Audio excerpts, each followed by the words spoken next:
back to another very special, as always, episode of the Hyperconscious Podcast. We hope you enjoyed our latest episode where we were lucky enough to sit down with the one and only super coach, Michael Burt. Today, for episode number 343, we are going to do a 5-minute clinic on being honest with yourself. So before we jump into this episode, I just want to talk a little bit about the mastermind and how awesome that's been. It is. Dude, we've had 2 weeks so far. The first one, we had 15 people on. The second one, I think we had 13 people on. But we were able to go through wins. We were able to go through fielding questions. We were able to be open, honest, and vulnerable about our bottlenecks and really get perspective on the challenge from a bunch of different angles and really get other people's opinions and perspectives, tips, tricks, and all of that. And then we also set intentions for the week. So if you're in Hyperconscious Nation, you already know this. If you're not, go to the hyperconsciouspodcast.com, click on join #HyperconsciousNation, and join us on those masterminds every Monday at 6 p.m. And I think we're at 195 or 96. When we get to 200, remember, Alan and I are giving away a free half-hour coaching call together, which we've learned is actually kind of the jam. Yes. It's very interesting. I'm very excited for that. Speaking of coaching, go ahead, brother. So for me, all I'm going to talk about today is the 2 programs I have. The link will be in the bio. They're hosted on teachable.com. 20% off if you put in Jeff1 or Jeff20, either one. I made them both coupon codes. One's on podcasting, one's on mindset. That's my plug for the day. Perfect. Quick All and right. easy. So the context of this episode, Kevin and I normally do 5-minute clinic at the same time as when we do all the other episodes, but we talked a little bit this morning about what we wanted to do this on. And I remember having a coach, his name was Alex Goad, and I remember him saying the following thing to me. I grew a lot in these 2 months because he was really hard on me, but also I appreciated that very much. He said, I've coached a lot of successful people in my life. And this coach, by the way, made, I think, $1.3 million in 6 days online, which is just incredible. Yep. And so he coaches a lot of successful entrepreneurs. And I know that at the time, I think he was charging something like $50,000 a year per client. So I was very blessed to have this person in my life. And he said, Alan, from all the successful people I've coached over the years, there's a direct correlation to how successful they are and how much of the truth they can handle at any given time. Yeah. So I was, speaking of coaching, I was on a coaching call with a client yesterday, and we were digging into a lot of things like getting over the fear of sales, and like a lot of different things, and digging into some like past things and underlying issues and patterns from the past and all of that. And I said, all right, I'm going to ask you this question and answer this honestly. It's not going to be an easy question. And I said, on a scale of 1 to 10, how hard are you working in regards to your business? In regards to like knowing what you should be doing and putting that energy in to get the result you want out. And she took a second, and I appreciated her being brutally honest because that's the way to have the breakthrough. And she said, on a scale of 1 to 10, 5. And I said, okay, what does a 0 look like? And she said, me just saying I have a business and doing nothing. I said, okay, what does a 0 look like? And then she went into a 10. What does a 10 look like? Then she went into that.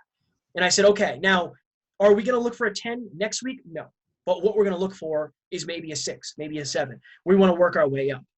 If she continued doing what she was doing without answering that question, she would have continued to do the 5 effort, and she would be lucky to get 5 results. Because you put in a 10 effort, you don't get 10 results. Right. There's a degradation. Degradation, is that a word? Yeah. Look at me, man. Degradation. Old Kevin wouldn't even recognize this one.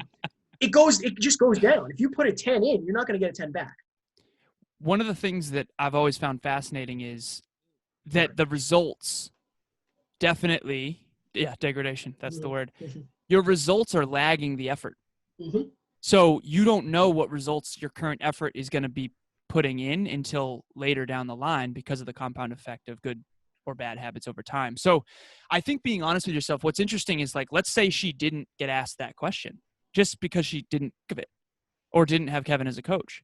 She might continue putting 5 effort in for who knows how long. Well, yeah. And that's the point months. Of having, whether it's having a coach or having a mastermind, whatever. Again, I'm not trying to sell you on anything I'm doing because I don't care if it's with me or somebody else. I want you to get the feedback. Alan said before this, what's your intention? My intention is for you, if you're watching or listening to this, to hear it and ask yourself the question. Whatever that question is, are you truly happy in your relationship? Yes or no?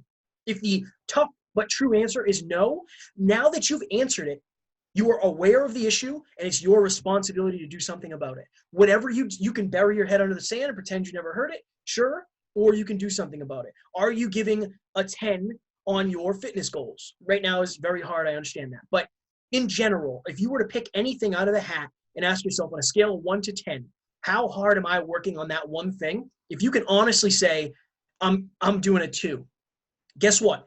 It sucks to know, and it's painful to know because the feedback is tough, but you are better because of it, because now you can make a change. Right. The admittance factor. What do we got on the clock? Just because Dude, there is no clock, man. There is no clock. Freestyle. Okay. All right. Well, we'll do a little bit more, and then we'll call it. So let's just do an example here for the listeners. Kev, in terms of fitness, what are you at 0 to 10? 0. Okay. No, 1. Okay, a 1. No, 2. All right. 2, because I'm doing mobility and I'm doing my micro shakes. 2. Oh, okay, perfect. All right, so now he admitted that, and the cool thing is sit with it and answer it with your intuition. Like you know what your standard is. And if you lie, you're only hurting yourself. Exactly. That's the thing. Right. Now Kevin can either understand that it's a 2 and accept that and leave it that way, or he can do something about it. Right. Whereas not being aware of it and just letting it run in the background, like we all kind of know when we're not investing enough time. So Emilia and I had a talk recently where we realized like we're grinding so hard right now that we're not investing that much time into our families. And so once we admitted that and had that real talk with ourselves, now we're actually going to be more proactive about that starting this weekend, actually, because last weekend we ended up spending some extra time with her family, which ended up being wonderful. So being honest with yourself is so, so critical. You're either going to get the feedback because you proactively ask the question or have a coach or a mastermind who asks it for you, or you're going to get the feedback after it's too late, and that's going to be more painful. Well, it's like if you were to set your New Year's resolutions and we dug into it and you said, like, this year I'm going to actually consistently stick with a gym. Why? Because I've fallen off every other year. That's not why. Why? What is the actual truth of why you want to get in shape? What is the actual truth? Dig down to the depths, because that's the why anyway. The why isn't I'm sick of letting myself down. Like, to a degree it is, sure. But you want to work out because you probably want to look better, feel better, be more confident, whatever it is. And I think it's unreasonably important to get down to the truth in any situation, because you can only work off the truth. If you're not working off the truth, then you're not going to get the results that you want. Right. Powerful. You know what I mean? Because if you tell yourself all year that you just don't want to let yourself down anymore, when in reality, the real why power is that you want to attract a mate. Right. You're not going to leverage your why power. You're not and going if nobody knows about it, how can somebody help you stay on track? Exactly, man. Powerful. I think feedback, dude, you and I always come back to that. That's one of those themes of like, it is. How consistently, I mean, even in our team call, and then we'll go, right before this, we were on a team call with Amy and Tiff, Hyperconscious team, and we were talking about asking each other more consistently how we can improve from each other's perspective. And then I said we each went around and we asked each other where we think we can improve.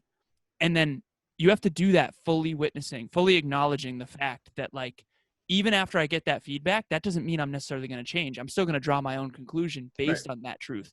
But remember, the truth can only be fully seen from a 360-degree angle, meaning you need more than just your perspective. Right. Fire. Powerful episode. Valuable. I don't know how long it was, but we did it. 13-minute clinic. Anything you want to add quickly here before we go? 10-second blips. Let's just do that real quick. You want to go first? I mean, to me, the best change you can make is always based off the truth. And if you're not basing your knowledge or your effort and your results off of the truth, then you're really only kidding yourself and you're hurting yourself. My 10-second blip would be, that was brutal, your ultimate success and fulfillment will come from how much you are living in your own truth. But remember that you're going to need other perspectives in order to really see that. Whose was more brutal? Probably mine, I think. Dude, honestly, neither of those 10 seconds. We hope this episode was valuable.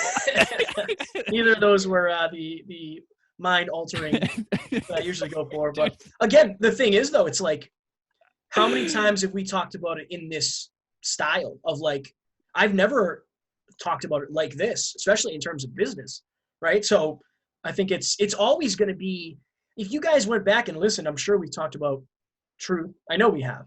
Yeah. But never to this degree. And that's the point. That is what personal development is. It's a new awareness of an old topic. And you get to go back and say, like, I was wrong about that, or I knew there was something to that. That's the beauty of it. All right, we got to go.